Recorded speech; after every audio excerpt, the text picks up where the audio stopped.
గీంత దానికే డాక్టర్ కాడికి పోవాలన్నారా?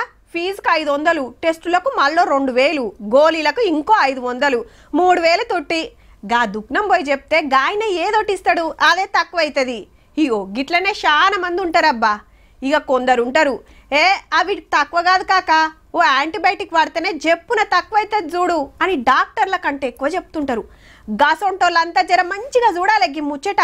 కాలు నొత్తోటి, ఏలు నొత్తోటి, కడుపు నొత్తోటి, నెత్తి నొత్తోటి, కాళ్ళు గుంజుతోటి, రెక్కలు గుంజుతోటని బఠానీలు బుక్కినట్టే బుక్కబడితే మీ గోళీలు. మెడికల్ షాప్ కు పోయినామా, ఓ యాంటీబయాటిక్ గోలేసుకున్నామా అన్నదే లెక్క. గట్లనే పెయిల బ్యాక్టీరియా ఏమన్నా ఉంటే చచ్చిపోతుందని డాక్టర్లు రాసే టాబ్లెట్లు ఇప్పుడు మనోళ్ళే కొనుక్కొని మింగుతాన్రు.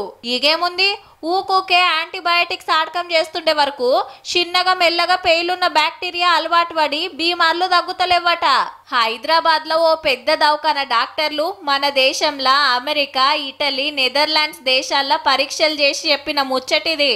మన తాన 183 మంది రోగుల పెయిలల్లా మందులకు లొంగని బ్యాక్టీరియా లగుపడుతున్నాయట. మరి కార్యాల బీమార్లు వచ్చినోళ్ళనైతే నెరి పరిస్థితి ఎట్లా తయారైందంటే, ఎన్ని గోళీలు మింగినా తగ్గుతలేదని హై పవర్ యాంటీబయాటిక్స్ మింగినా ఉత్తకతే అవుతుందంటే చూడుండ్రిగా.